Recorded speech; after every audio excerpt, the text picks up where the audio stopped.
My name is Stephanie Perrin, and my honor and privilege to be one of David's students. Now, I asked him how he wanted to be introduced, and he said, "You're so far behind, don't bother reading my recent work." Patrick had said, of course, we needed to give a thorough review of the recent work. So, for once, I did what I was told.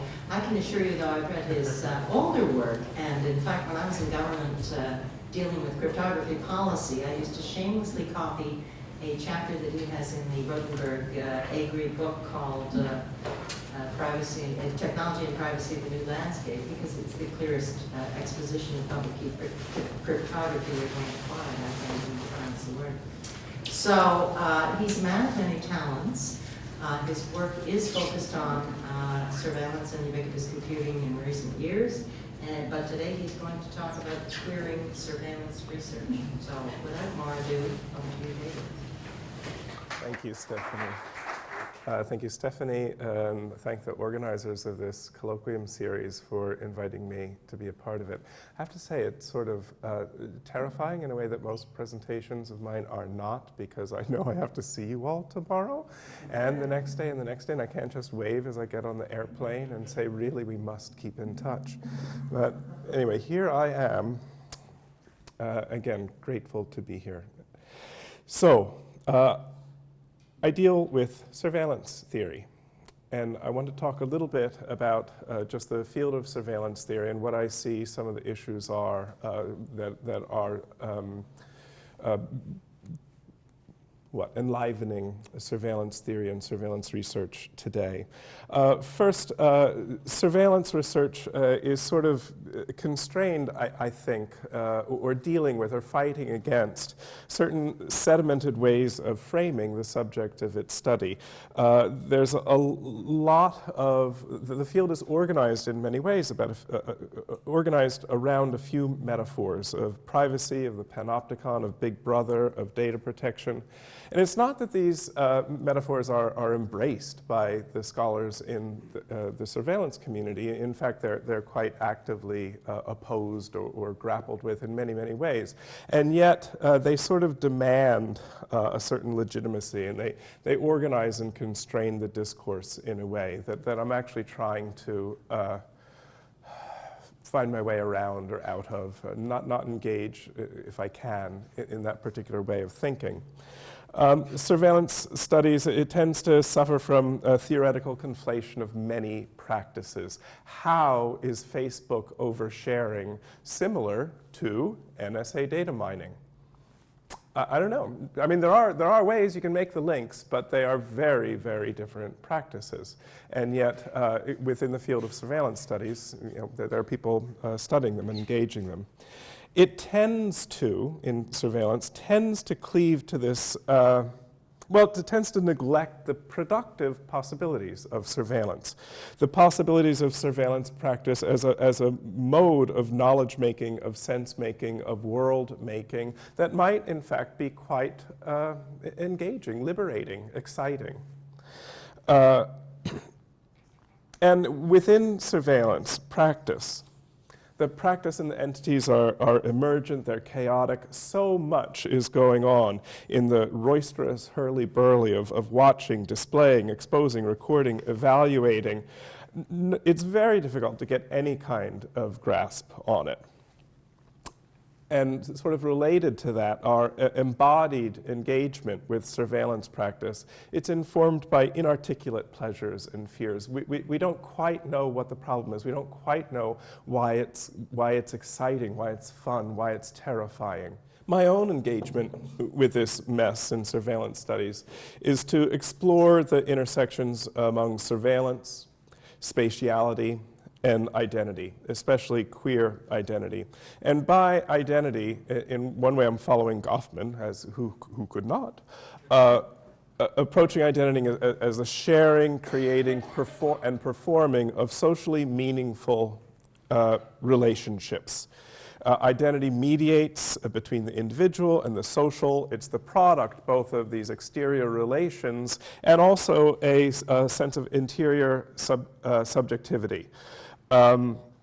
It is performed, it is performative, it is not forgiven, but it is continually brought into being, and it strains and reinforces the structures that are both medium and outcome of its performance. And by queer identity performance, I refer to self-conscious performances that acknowledge and point to the stakes of that performance, to its constructed nature, and to the techniques of its production. And I'm very interested in how surveillance infrastructures mediate this queer identity performance. So, surveillance infrastructures. And the other thing I'm interested in, one of the things I mentioned was spatiality. So I'm interested in the space of surveillance and what that means. And so we might imagine three modes of surveillance or three modes of interaction in this play of identity negotiation. I'm not committed to these, but they're workable for a little bit. They work a little bit. So these kind of modes of interaction are the face-to-face sort of interaction that Goffman talks about, basically, how we manage our impression, how we glean impressions from others, how we, in everyday life, in a face-to-face way, demand to be treated as a certain type of person. The other type of surveillance, the other mode of surveillance, the other space of surveillance that I consider is, this is a lousy word for it, and I can't find a better one yet, but I'll call it visually mediated surveillance. And I'm talking here about some kind of differential unbounding of space through enhanced or extended visuality or cognitive awareness. I'm just talking about Facebook. I'm talking about webcams. I'm talking about just sort of this mediated sense of where am I now? Who's here with me? I'm sending this part of my image out, circulating around the globe, and then it's coming back to me in this strange way. But the point I'm trying to make here is that it is visual, or it's sensory, okay? It's things that you see. Okay, it's our Facebook profile, the Facebook profile that we see when we're actually logging into someone's Facebook page. That kind of presentation, that kind of reception. These clearly, they reconfigure this type of surveillance, this type of identity construction. It reconfigures presence and place. It troubles and reinforces norms and tropes of identity performance as it troubles the distinctions between public and private about where are you and when. Okay, it's that sort of temporal and spatial unbounding of presence. But the mode of surveillance, the space of surveillance that I'm kind of most interested in is what I refer to as actuarial surveillance, and then I am happy with that phrase. I think that sort of sums it up. This is a systematic, analytic, methodical creation of normativity. So in its idealized form, this actuarial surveillance, it individualizes members of the population, it identifies each individual member of the population, it observes and records each individual's activities, it collates all those observations across the population, and across that population it finds norms, patterns, types, categories, and once those statistical norms are produced, they're then applied back to individuals in the population, or applied back to the population as a whole, or applied back to the surveillance process itself. So actuarial surveillance, it's a structure of legibility more than visibility. It's a structure of meaning making. It renders us visible, it identifies us in relation to the norms that it produces. It's a technique, and also it's a technique of knowledge production, a technique of population management that's becoming really a centralized, a central organizing principle of modern institutions everywhere. It is sort of as important as capitalism. I mean, in my, gender relations. Surveillance makes the world go round. This is how people are known. This is how organizations work, through this kind of actuarial surveillance.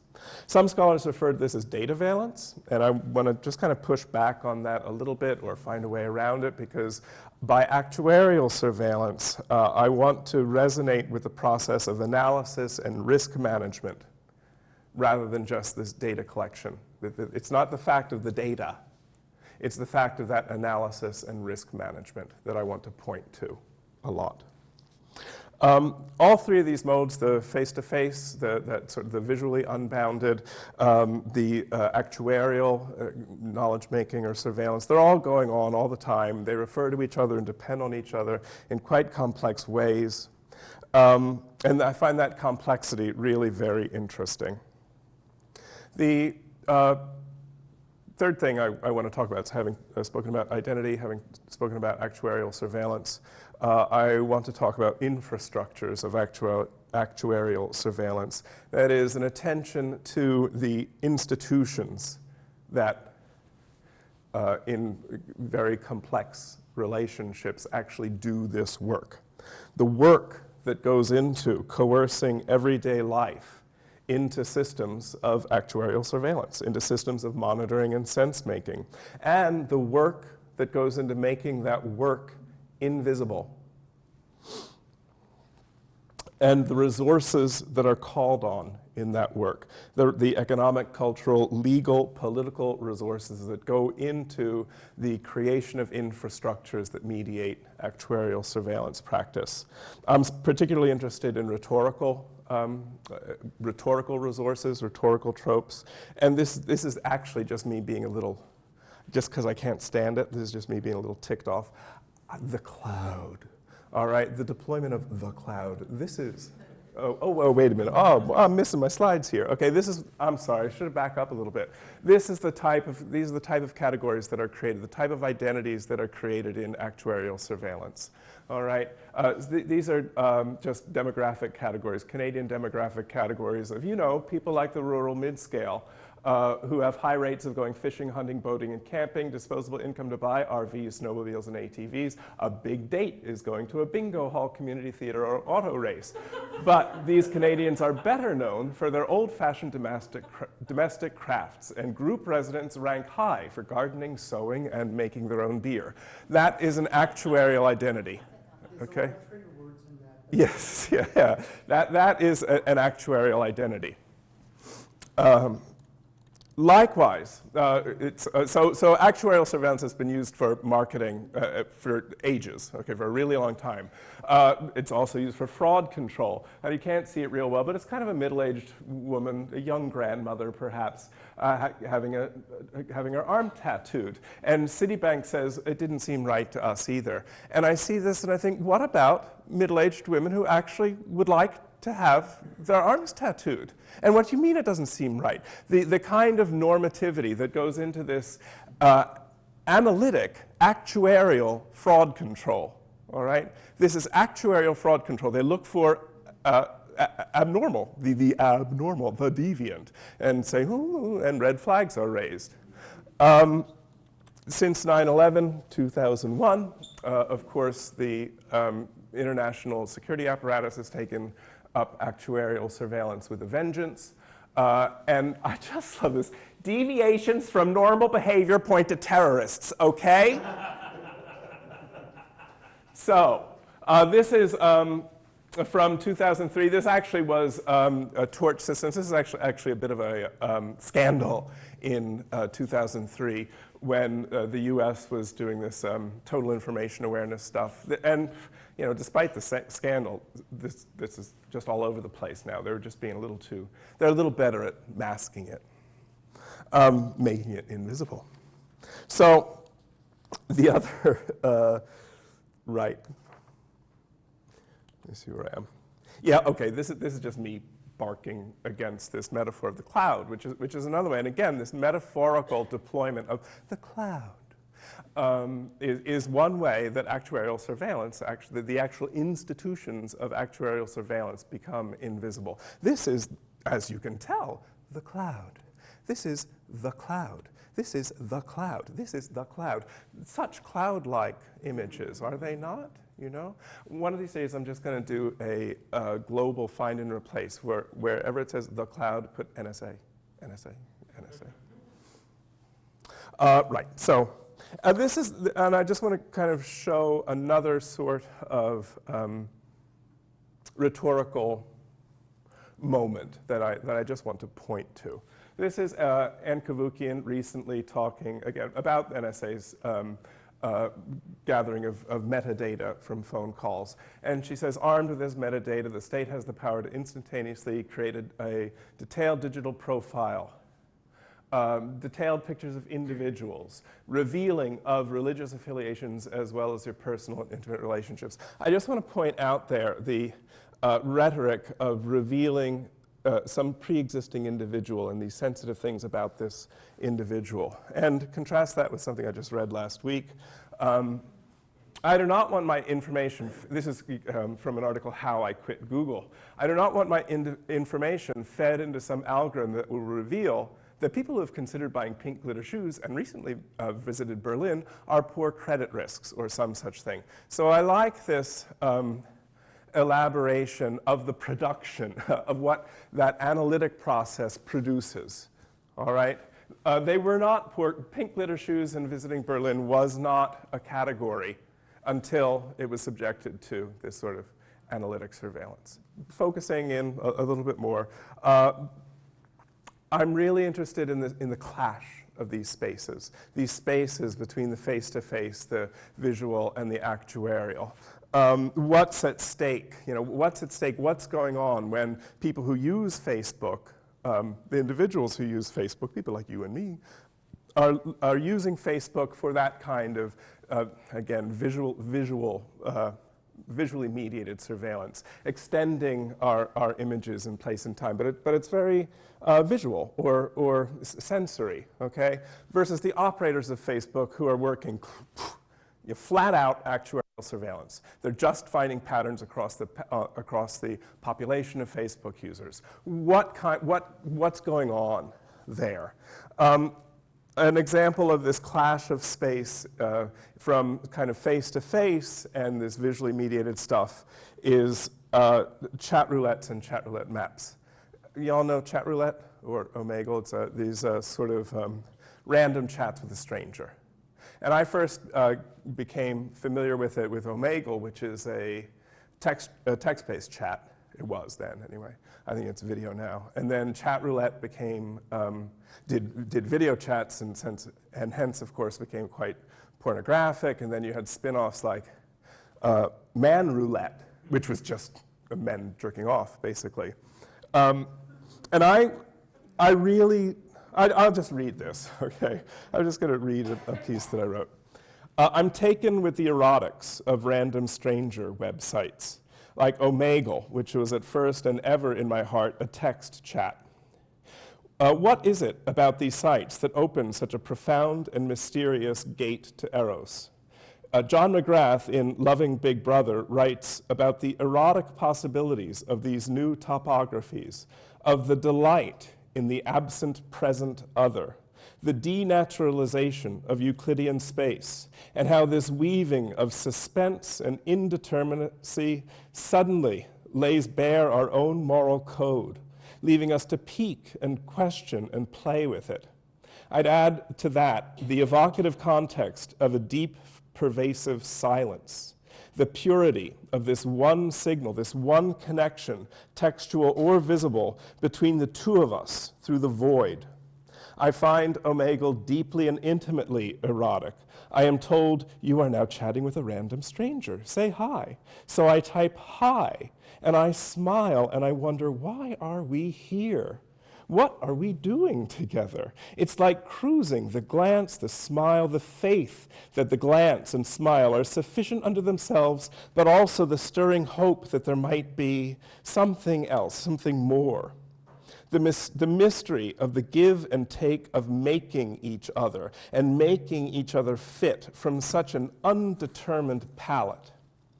And surprise, the opening of this new space invites repression and regulation. Normative identity categories are reimposed along with Euclidean territorial space. Almost always, the first question on Omegle is ASL, age, sex, location. Rarely, I assure you, is the sought-for answer 58-year-old gay man in Toronto. On chat roulette maps, oh, please go. Will this go if I just ask it to? I should have checked this. Ah, Okay, I'm going to leave it alone. Okay. On chat roulette maps, screenshots of chat roulette sessions are posted and linked to geographic locations. This attachment of the generative erotic space to the socialized and territorialized space of the home excites a whole new kind of terror. One learns quickly to extract a statement of age from one's new friend. And shame, yes, I checked Toronto on the map before I presented here. Sorry? Yeah, okay, well, it goes all over. Oh, yes. This flyover video of chat roulette maps evokes much of this tension, much of this violence. The silence, the space, the cruising glide, the faces bored and intent, the cocks, the tits, the abs, and the jarring drop into someone's hometown. So, again, that's just an illustration of the kind of tension between these spaces, these modes of surveillance that I find really interesting. I'm also interested in a queer identity play within infrastructures of surveillance, of actuarial surveillance, remembering that these infrastructures of actuarial surveillance are about individuation, identification, tracking, analysis, response. I'm very interested in knowing how to engage in this in a project of counter-normative world-making. There's very good scholarly work suggesting that people are actually quite adept at counter-normative uses of this sort of visual surveillance, of street cameras, of Facebook, of webcams, to actually create quite interesting new types of engagement.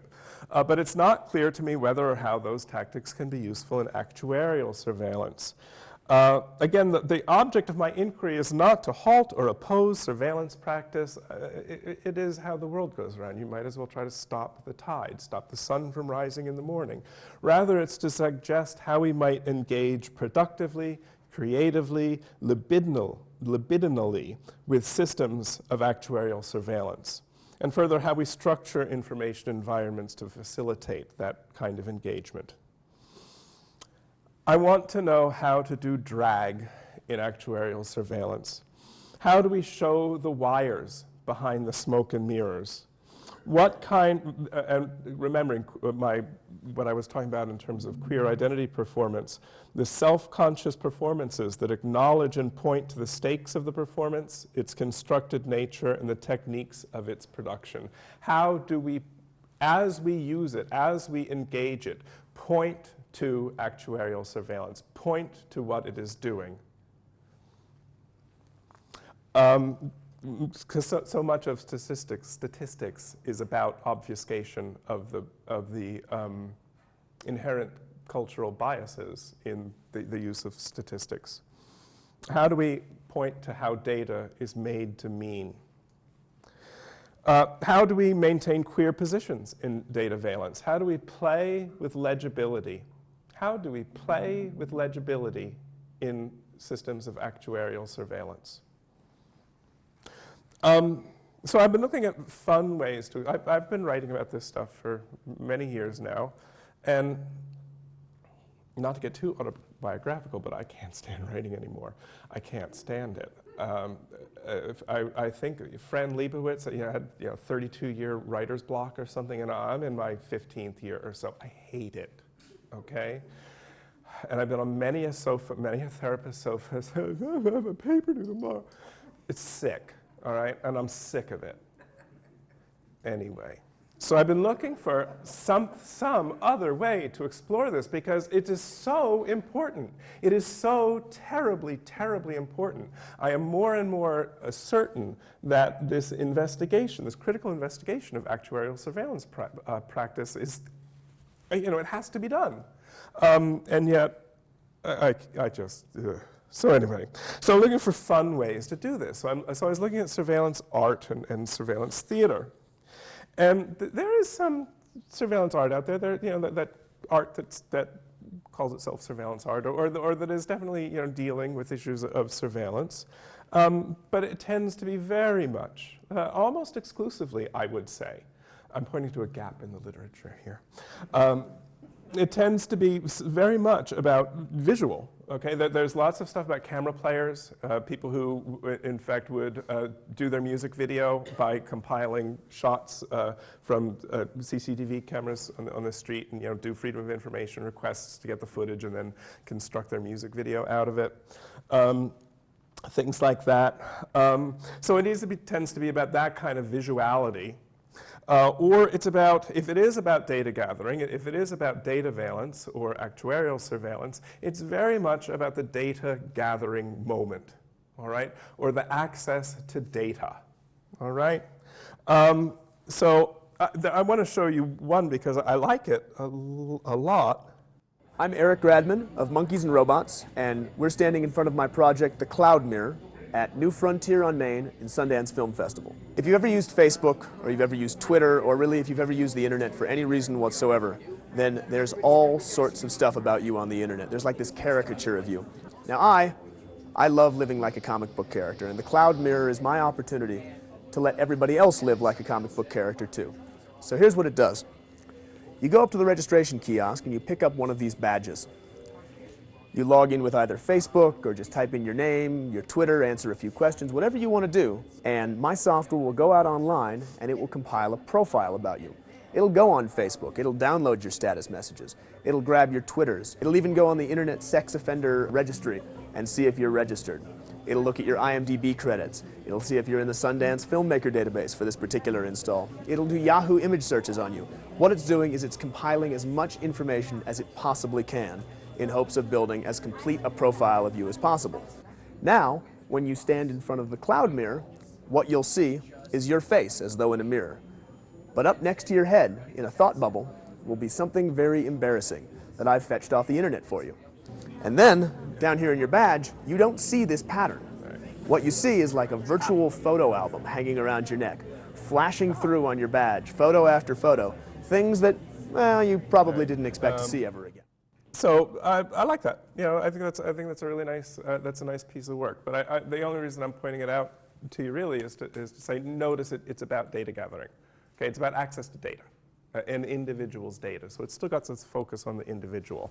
So I am looking for ways to do something about risk, the production of risk, about meaning through data, about classification, about identity. And as you may have noticed from the posters for this session, I am an actor. So I wanted to do it through theater. The first way I tried to do this, the first way I tried to engage with these questions was to do an adaptation of a short story. It's a lovely short story written in 1999, Steve Tomasulu's See You, See Me. It's all these vignettes of people who are watching each other and displaying themselves for various reasons through various media, and they interlink beautifully, and it has this real spatial quality to it.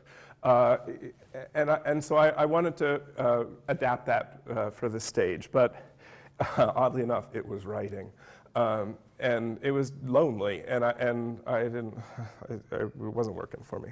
So, but I encourage anybody who is actually a playwright and wants to adapt something. That's a lovely short story.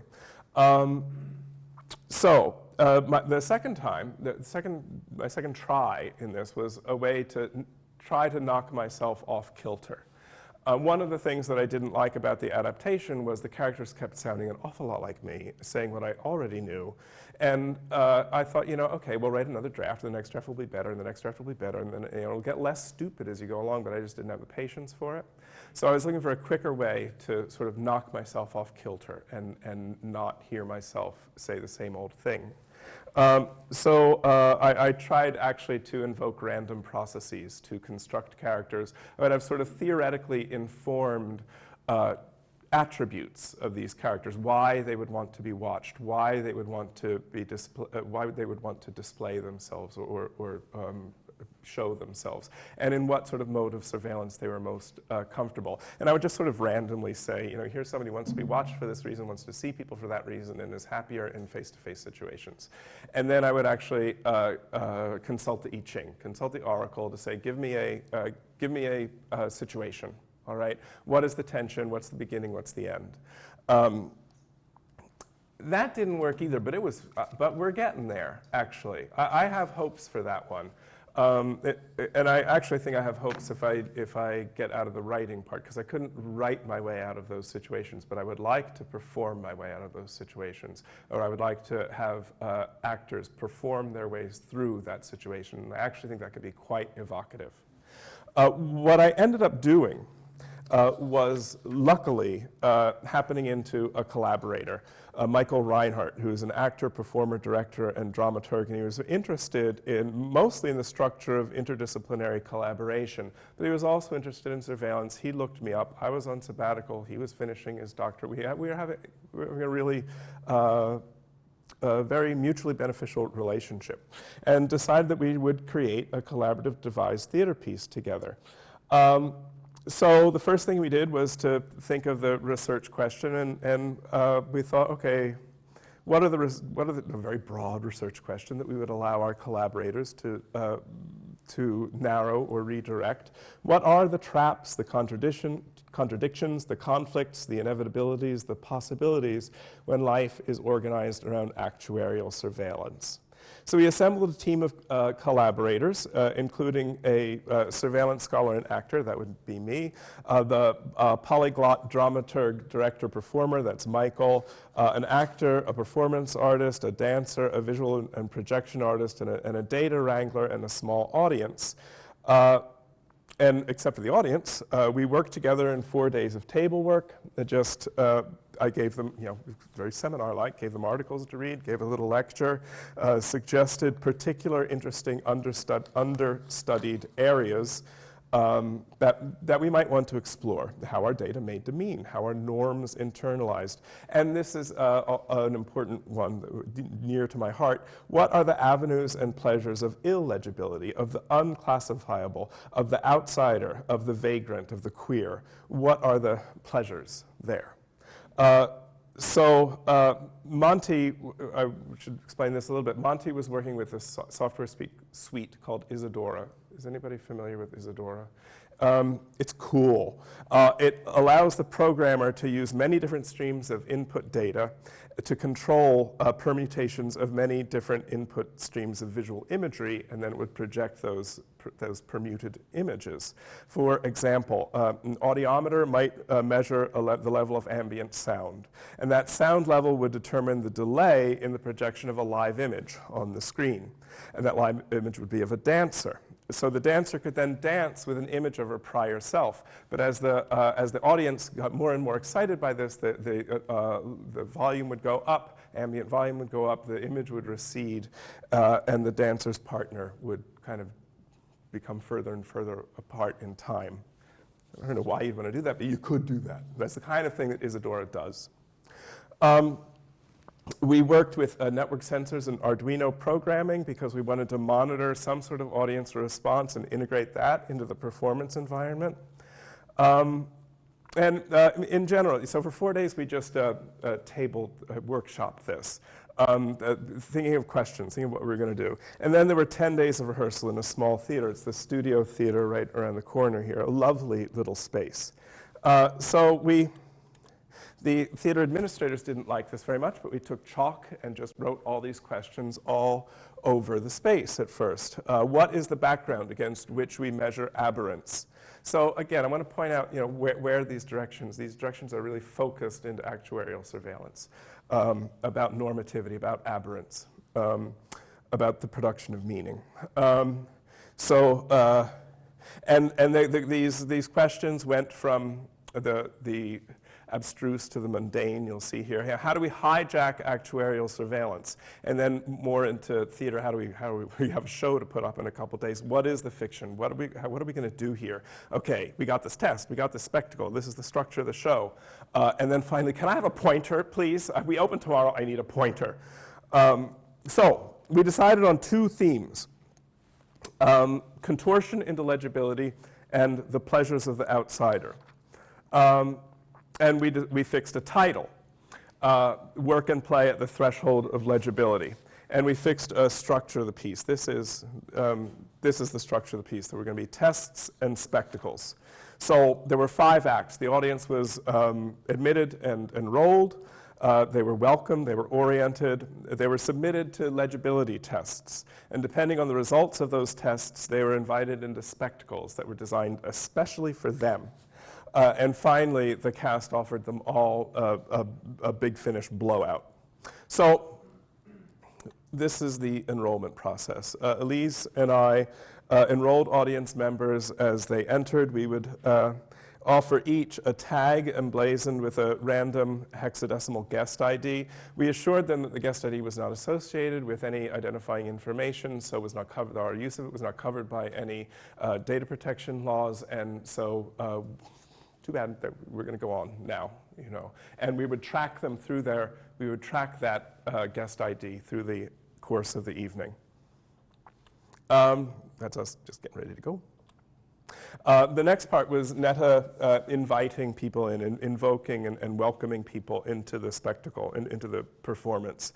She talked about the history of categorizing and normalizing populations through information technologies, of measuring individuals against a grid, either a literal visual grid or a more abstract set of standardized measures, and analyzing and categorizing the population objectively and scientifically according to the data thus made visible. And she invited the audience to be read in each of 3 legibility tests. So that was the welcome.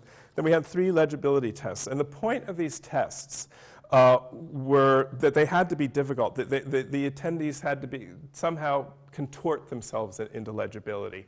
There was some pleasure that they would get out of it if only they could manage to be read, to allow data to come from them somehow. So Netta administered a psychographic test, a set of binary choices: giraffe or zebra, title or author. This is the jitter. This is the jitter monitor. This is Isadora at work. So that's Gary. What's her name? This is a friend of mine whose name I'm blanking on. Diane. This is Diane. Okay, this is Diane. Okay, standing in front of a camera, and you see her, that's her face blown up behind her. And what Isadora is doing is, if the sensors notice any movement, the image is fractured, all right? So she has to stay very, very still in order to get a good image of her projected. If she moves at all, that image behind her just fractures all over the place.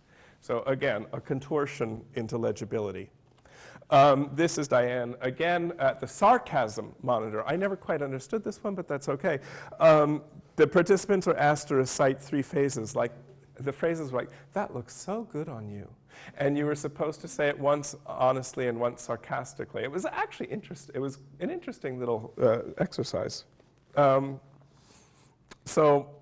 After people were subjected to these tests, the data that was gleaned from these tests was sent to Justin, who sat in the middle of this space in this wash of white light, constantly scribbling, constantly collating, constantly analyzing this data. And he was to decide based on this is the fiction, he was deciding based on the data that he had gleaned from all these tests, who was to be permitted into what spectacles. Okay, the spectacles are the next part. So the spectacles, they were entertainments, they were gifts. They were designed to be fun, they were designed to be themed, however, remotely along some sort of reference to issues of surveillance. The other thing about the spectacles is they were to make a distinction between insider and outsider. Depending on how you did in these tests, you were allowed into some set of the 3 spectacles. If you were not allowed into the spectacle was supposed to be designed so that you could somehow get something out of it. This is we're trying to deal with this idea of the pleasures of the outsider. What are the pleasures of outsider status? So we wanted to deal with this insider-outsider status. That's Monty policing the insider-outsider distinction before one of the spectacles, looking at his clipboard to see who would be allowed in and who would not be. This is one of the spectacles, Netta disciplining Elise. Elise is a competitive dancer. I had no idea there was such a thing, but there is. And she is a competitive dancer, and that is Netta screaming at her. Higher, higher, tuck, tuck, tuck. It was awful. It was really a viscerally difficult thing to watch. This is Michael with his spectacle, the blind painter. He was blindfolded. He would explore the little room he was in. That's Diane again. He would explore the room tactily and then go back. You can't really see it here, but there's a painting there. So he would explore the room tactically and go back and paint whatever he had seen. This is when I designed the satisfaction of shameful desires. We would, based on the data gleaned from your various tests, we would offer you these slideshows designed specifically for you. And they were supposed to be images that were, bordering on the fetishistic and grotesque, like show tunes. One of them was the entire clip of "Don't Rain on My Parade" from the movie Funny Girl, which is a fabulous clip.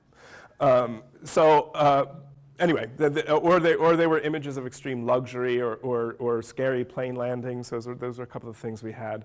So if you were an insider, you got to watch it. You actually got to engage in these pleasures designed especially for you. And if you were an outsider, you could actually watch the person who was being so entertained. All right. So the fiction, the kind of fiction is that the outsider kind of gets to see the whole picture, but can't really engage in it. And the insider gets the visceral, oh, this is so fabulous, but can't really see what's going on.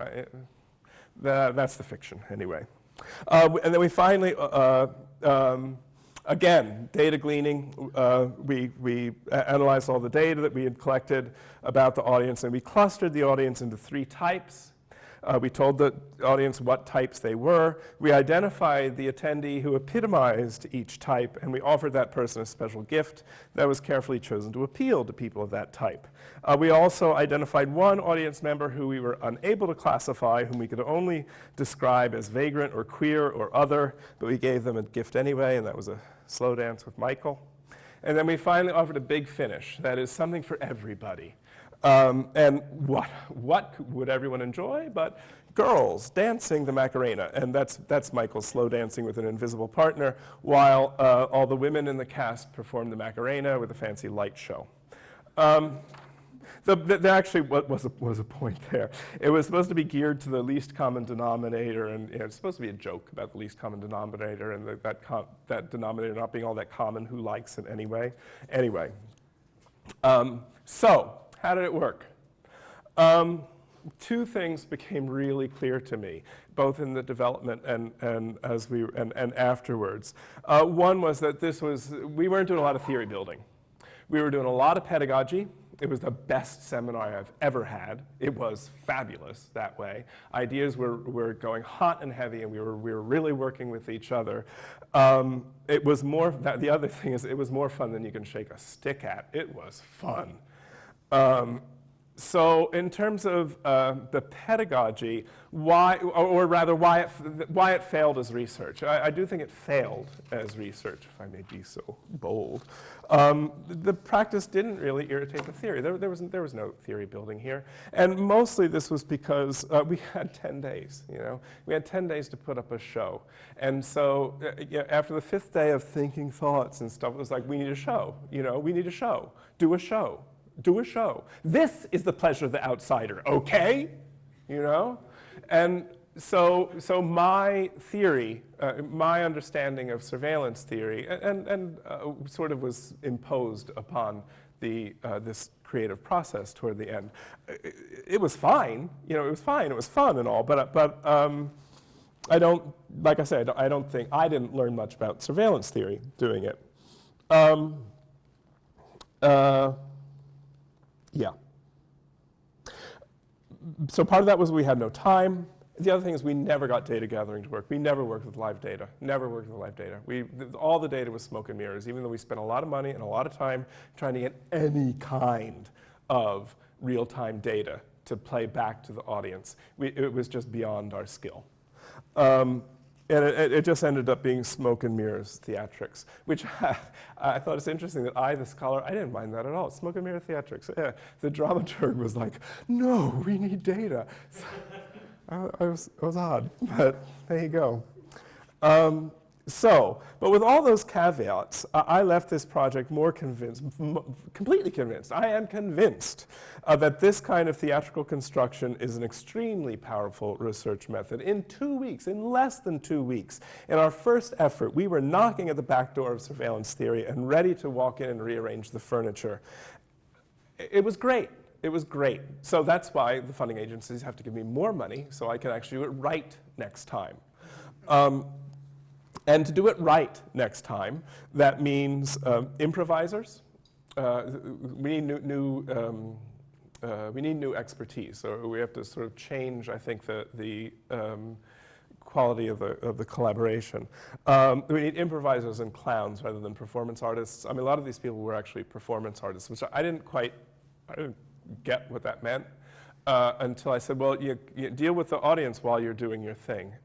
And Stephanie was like, well, I can't deal with the audience and do my thing. And I'm like, huh? So anyway, there was that kind of stuff. Because I think that improvisers and clowns, people who are actually really experienced, really skilled in games, they're really skilled at collaboration, communication, collective ways of knowing, a focus on shifting relationships rather than static entities. They're skilled at finding, in the spur of the moment, find the conflict, find the tension, embody and embrace the tacit, get out of your head, hold in abeyance logic and abstraction, play it as it lays, do not pretend that anything is happening that is not happening, all right? And those are the kind of skills that I would like to play with, all right? And that I think that can be really evocative of unsolved questions. They can be they can creatively explore unexamined tensions. I'd also love to have a critical statistician. I'm not even sure what a critical statistician is, but I'd love one. People in a data visualization expert. I want to play with data. I want to play with data in real time. I really do. And I want to give that data back to the audience to say, well, what do you think? I do this a little bit in one of the 6-week workshops that I teach here. Just keep probing a particular data set, always being aware of the assumptions that we're making as we decide to perform each new analysis, okay? The kind of stereotypical assumptions, the cultural assumptions that underlie every bit of analysis we do of the data. And I would like to do that kind of thing in real time with the audience. I would like to do that, anyway. And I also think that I Ching improvisation, or rather that random setting up of interesting conflicts setting improvisers loose on that, I think would be quite interesting. So again, that's why funders, I need more time and money to do this. Because these are skilled researchers and they should be paid. That's mostly the end with a bit of a coda.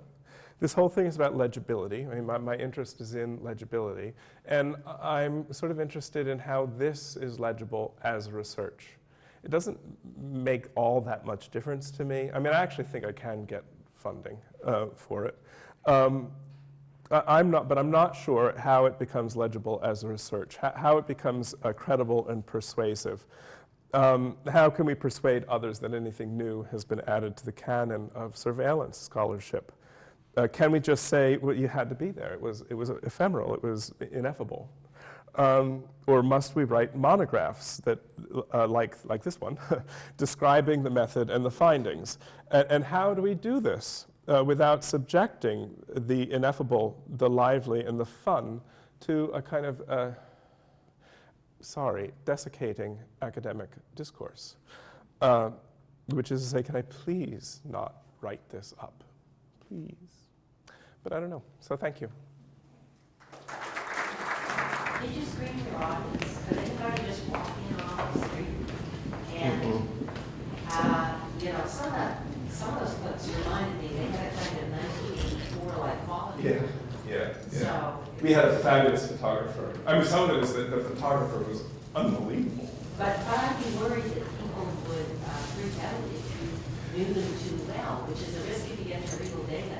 Okay, So if right. you made everybody, Right. for instance, check their profiles from government, cough up all the data, ask Facebook for everything Right. they have on them. Yeah. Cough it up Yeah, to you, and then you work on that, it could Yeah. totally Yeah. scare the shit out of you. Yes. Well, first, to answer your first question, it was an invited audience of about 15 to 20 people a night. We did not ask for, even though I was calling in my mind, I was calling research, I was actually paying for it out of a research grant. I did not consider any of the audience subjects. I did not go for, human subjects, whatever that thing's called. We were careful not to collect data. I mean, we actually didn't collect any data. And when we photographed things, it was a small enough audience that, and they were invited, I knew them, I could actually send the photographs around. And I asked Andrew, can I use this? I asked Diane, can I use this photograph? I got releases from everyone in the cast. I asked Heather. So yes, the issues, if there were real data going around. Now, the other guy who's not the one I showed you, the cloud, the bubbles, the thought bubbles, he's not funded by SSHRC, so he doesn't have to do, human subjects. What's the next word? Human subjects? Ethics review. And review, yeah, he doesn't have to do an ethics review. I can see some comparisons here between Alison Mitchell's Lesbian Haunted House spectacle and the performance piece here, just in terms of working through conflicts within a theory or among theories in a very visual and participatory way. And so what she did, for those of you that don't know, she created a haunted house out of the ghosts of lesbian feminism. And so you would walk through this house, which was up for about a month over Halloween last year, and you would see the ghosts of lesbian feminism past. There would be, people enacting famous feminist protests. There was specters who would stand with mirrors underneath themselves, in that feminist trope of looking at ourselves through a mirror. There was gravestones to famous lesbian feminist theories that have been hacked to death. And then at the end, we were literally spit out among a group of lesbian feminists who were there to pat you on the back and tell you it's okay. It was great. It was fabulous. So I can see though that maybe the advantage of doing something theatrical or performative in this way is not that it's research, but that it's working through the conflicts in some other way than just writing about it. Yeah. And I am less than. I'm not sure what's pedagogy and what's research. Making that distinction between pedagogy and research was a little goofy for me, because I thought, well, does this just mean if it's new to me, it's research, and if it's new to other people, then it's pedagogy. But so I would be curious to speak to the creator of that piece about productive tension. It seems to me like that is the key that at least I'm looking for. What kind of tension do we set in motion from which something unexpected and credible would arise? Credible for whom? That's just, you told me. Good. For you, or? Well, okay, that's a good question. I mean, credibility is something as I teach in my methods course. It depends. Certain forms of research are credible in certain communities and incredible in others. Can I ask how much space there is in your sort of community of scholars? How much? I think this kind of work is really important, but I wonder how welcome it is. I actually think it's quite welcome in surveillance studies. I mean, we're actually kind of, there aren't a whole hell of a lot of us in the world, and it's something between a cabal and a clique, or I don't know. I can certainly take, if there were something to take on the road, I could take it on the road, and I would actually like to do that. I'm just curious how receptive, how innovative the community is in terms of queer-oriented work in this. Is it sort of every, you're giving me alongside, so tensions, possibilities, opportunities, exciting things happening, or is it kind of oddly entrenched in a way of doing things where there's still steepness? Yes and no. Yes and no. I mean, it's bigger. You know, it is bigger than a cabal. It's bigger than a clique. It is not univocal. You know, the field of surveillance studies, and it is aware of its non-univocality, and so in that way, it welcomes omnivocality, multivocality. Which is, you know, not to say that things aren't valid, you know, there's all kinds of stuff going on. So are creative interventions, do you think that this is... I actually think that that particular academic community of surveillance scholars is in fact thirsty for creative intervention. I really do. Yeah. I really do. I think they're not so thirsty for queer intervention, but I think they're thirsty for creative intervention. That's just my sense. You know, that's me as much You as. get some of the creative interventions, and then you Yeah. like the queer into it, you know? So it takes time to get it. But it's not by any means actively hostile, and you know, it's a little bit swimming against the stream, but you know, I'm sort of wondering, and maybe you answered this already in sort of some detail, maybe I forgot one, but what is the pleasure of this to a certain extent? Because I think that's an important question in surveillance studies right now, is what is the pleasure? And like, how do we identify and structure this pleasure in a way that can make it meaningful and legible? Right. Again, the way I structured it is that I believe that the pleasure of, as in any kind of identity performance, I think the pleasure of insider status is the pleasure of not having to figure it out. You know, the pleasure of just accepting it uncritically. And now that might be really arrogant of me, actually. But when one doesn't have to negotiate a problematic identity category, one does not have to consider how the hell one negotiates identity categories. Now, maybe every identity category is problematic to a greater or lesser degree. And so perhaps this distinction between insider and outsider is a little too bald, all right? But I, personally, have never had to really engage with gender as a problematic identity category. I'm recognized as what I feel myself to be, groovy. And so my awareness I have a very different awareness of the construction of gender than does someone who for whatever reason, has to, or wants to, or engages in that kind of negotiation. And so I would suggest, and again, kind of the way we structured it in the piece was the pleasure of the insider was just the wash sensation. Thank you, give it to me. And the pleasure of the outsider was seeing the machine. So it's this arrogant kind of snotty, disdainful. So that's the pleasure of the outsider.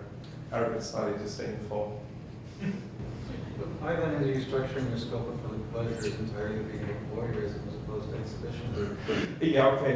Because we didn't get there. Next time. Yeah, that's a great question. Actually, that's a fabulous question. I mean, because that seemed to be so haunting. Yeah. I'm wondering, you talked a lot at the beginning about the problem of the mass surveillance. And I'm kind of the is hard to make if you've got such total surveillance that they know whether you're likely to be getting a tattoo.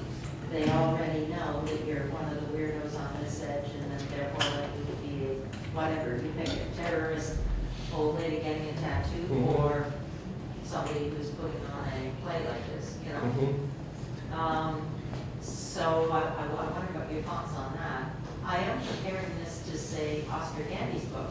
I forgot to mention who you studied under. I think it's a great book, but I agree, this is going to make, like, to me, the interesting part of this is if you're wondering, and I think people are caught in some kind of state where they don't understand the extent of the surveillance, and possibly, I'm thinking, understand and be anticipated in this. Yes. And I think this makes them understand it. I can understand how this, even, it'd be better with real data, I gotta say, and even riskier, no.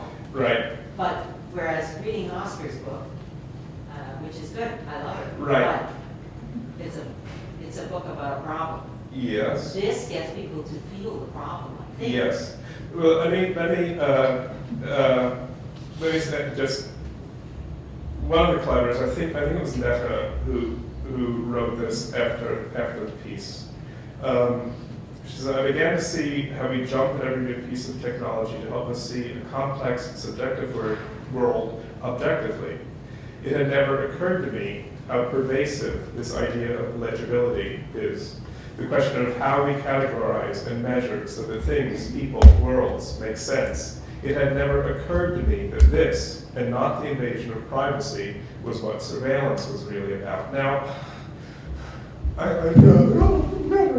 yeah.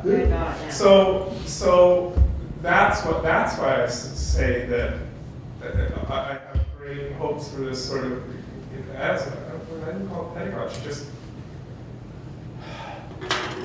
as an expressive understanding of what's actually going on. But isn't the next question, why does it take this to get them to understand?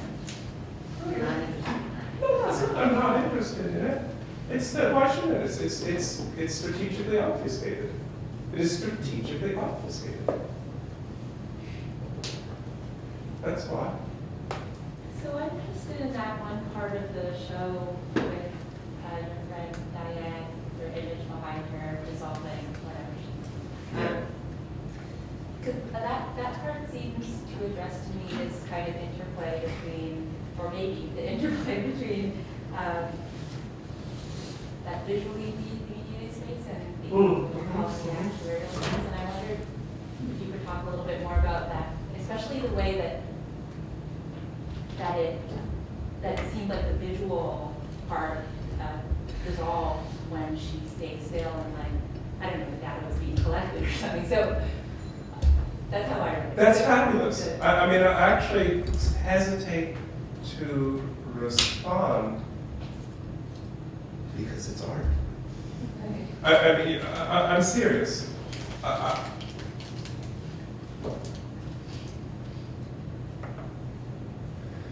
The way that happened was so, I don't want to say random, but so complex and so, overdetermined, who knows why, and who knows how that moment came about, all right? And if in that moment you see something about that conflation of those two spaces, fabulous. I mean, I just want to say that's fabulous. I just wanted to respond to something you said earlier about and you said obfuscation. And I was thinking about the obfuscation that was also occurring in this instance. However, it was incredibly uncomfortable, which is why it brought it, I think, forward in a way that having surveillance cameras always all over the place, stepping into those machines at the airport, does not, because it's there, it's multiple occurrences. This is a dark room, this is a machine, it's behind, it's doing contrary to what we might expect. So in a way, this obfuscation made it very immediate, whereas the immediate is obfuscated. There's a really interesting difference there. And the second thing I wanted to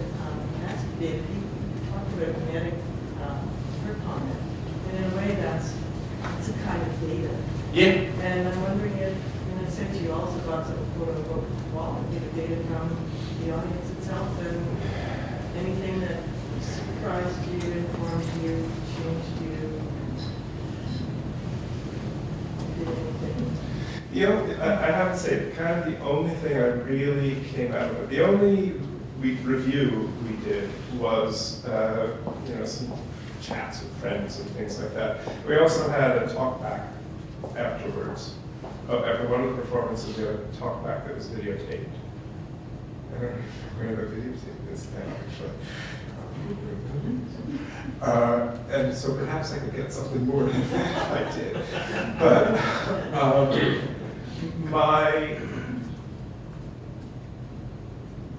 my general reaction, okay, my own personal reaction is, as I've said, that we were so close, or that we were just barreling along. How close we were, I don't know. We were barreling along, and we had plenty of ways to go. The sort of very informal, ad hoc, you know, love your show, kind of talk back that I got was that people were actually quite moved. People were confused. People saw many people made a lot of those kind of inarticulate, something is going on here between something and something else. I don't really know what it was. People's spouses liked it. People from all these students were from the theater center. Their professors liked it, so it kind of worked as theater. The lighting tech had a blast, you know. So I got the sense that it worked, but I don't know what it did. So I think you've got a lot of data. Really? It looked like. Really? Yeah. Yeah, I see them thinking when you had all that stuff written all over the floors and the walls and so on. I also found my inner art conservator because they were really ticked off at that chalk. And it had to be. Yeah. There was one moment in the performance that I keep remembering. The little booth where you had people watching Barbra Streisand singing or playing landings or whatever. There was a one-way window. You could watch the people in there watching stuff. So I was sitting outside watching this one person. That's me. Yeah. But I was sitting outside watching this person watching the video, and someone came walking by and said, "What are you doing?" I said, "Well, you can look in and watch these people." And she said, "Oh, really?" And she looked in, and it was her friend that she came with, and she said, "I can't do that." If it had been a stranger, I think she could have. Yeah. So I don't know what that meant. Yeah. But there was all kinds of information occurring during the performance that I don't think you anticipated. Yeah. How much of the construction of what you did was the construction of the reality of what surveillance would be like, as opposed to dealing with actual situations of surveillance? I like to think, that insofar as I understand how surveillance works, the structure, the overall structure of the piece, I think was well formed. That it was about contortion into legibility. It was about data gathering. It was about categorization. It was about valuing. It was about giving some people access and some people not having access. It was about the rhetoric of this is for you, these are all gifts. We do this to please you more. We do this to serve you better. All of this is for you. So I'm pretty comfortable that kind of overarching structure is credible. Let me get to this idea of credibility. That is a credible structure, all right? And defensible and all that kind of stuff. The rest I gotta say we kind of made up, you know. Does that answer your question? Sure, yeah. I have a hard time kind of formulating the question, but it seems to me that maybe what you got to with your theater, your piece, you probably will be able to kind of make theorize it if you want later on as you think more about actual surveillance. And there's a few things that come along. One is the corporeality, you know, the Yes. corporal aspect Yes. of surveillance. When Yes. people go through it and live it, there's the trauma. Yes. I think the concept of the trauma Thank is you. really powerful. Yes. Yes. And being valued, being an insider, like being forced to be put into these categories by somebody you see versus just the machinery. Yes. Like there's a lot of dimensions that I think you can probably realize they're wrong because there was something very raw in what you presented, which I think is very powerful. And in many of the colloquia, these themes were like cutting through. I saw it in the Shaka McLaughlin when we talked about black data. I saw it in others in my research on Muslims and infrastructures of surveillance around pilgrimage. I found the same, you know, when the ship hits the fan, you know, when it becomes a very personal experience and it's traumatic and that embodied, it becomes very powerful. Then it changes the whole dynamic. So I think your piece actually is onto something really interesting. Yes, and that's why I actually want to go with theater. That's why I think theater is a excellent research method, a research method that is actually very well suited to find the trauma. You know, find the trauma, find the violence, find the conflict. That's, you know, what's more fabulous than that? You know, that's what theater does. Did you get in your interrogation, especially the word actuarial jumped out at me, when you were working on this and drawing your questions on the floor, did you ever get to the notion of value? And it's similar to the value you were talking about, but the value that the machine, if we can say, is getting from our data. Because I think that's a piece missing when people interrogate. You're right. The closest we came to that is in that kind of insider. There are actually a couple ways. We would value data. All right, we would really encourage people, entice people into making themselves legible.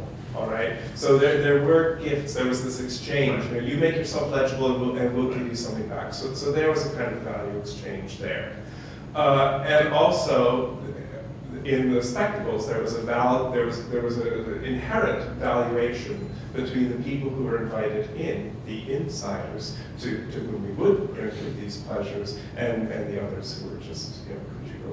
I'm not, you're allowed to go away. You know, life also like good research.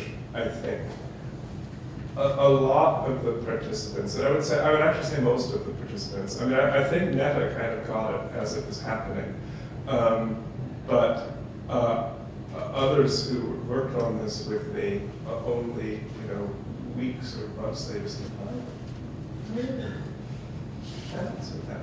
and I think that's, you know, I actually think that's success. I think that's the marker of something good, you know, good. Takes a while to percolate. Yeah. Cool. When I talk to people about it anecdotally, that's where I always get is you don't know what the value of them knowing the transaction that you just had.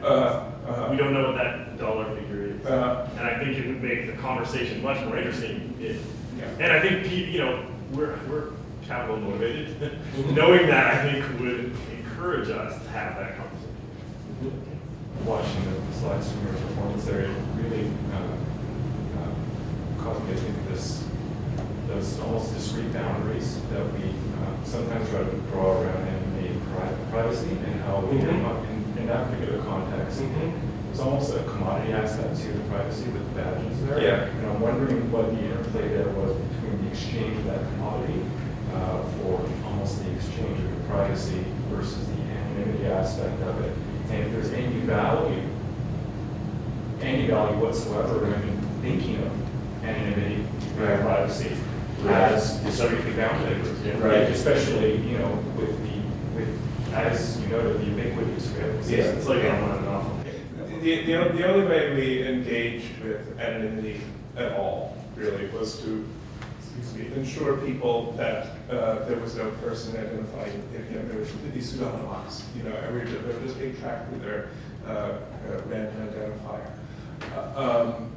So I have to say that on the whole, that's not something, other than that's not something that we really structured into the piece.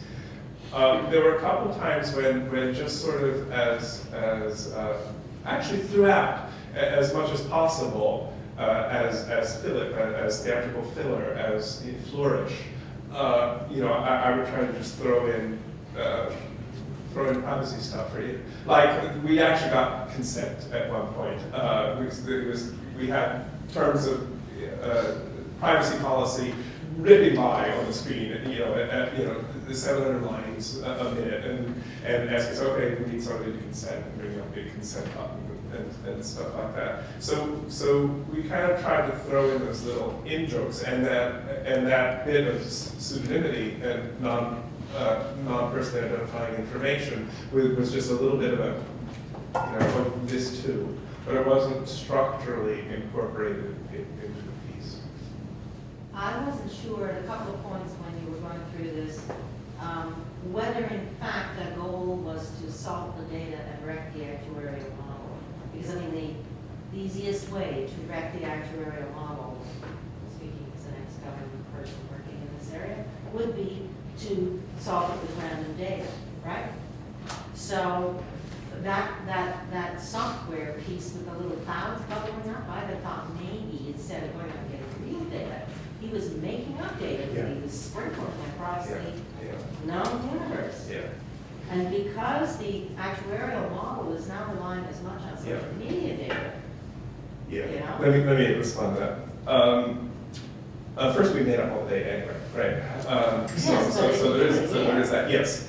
And where that came into the performance, at least as far as I am aware of, was when insiders, there were a couple times, Kelly actually, would try to say, no, I really am an insider, no, I should be on your list. I was supposed to be able to get into this, and she would like borrow badges, and borrow somebody else's badge who was supposed to be an insider. So there was that kind of lickety-split banter stuff going on about where the data came from, how good it was, what are you going to do with it. But again, it wasn't something, except for that we completely made it up all the way through, it was not as conceptually incorporated into the structure of the piece.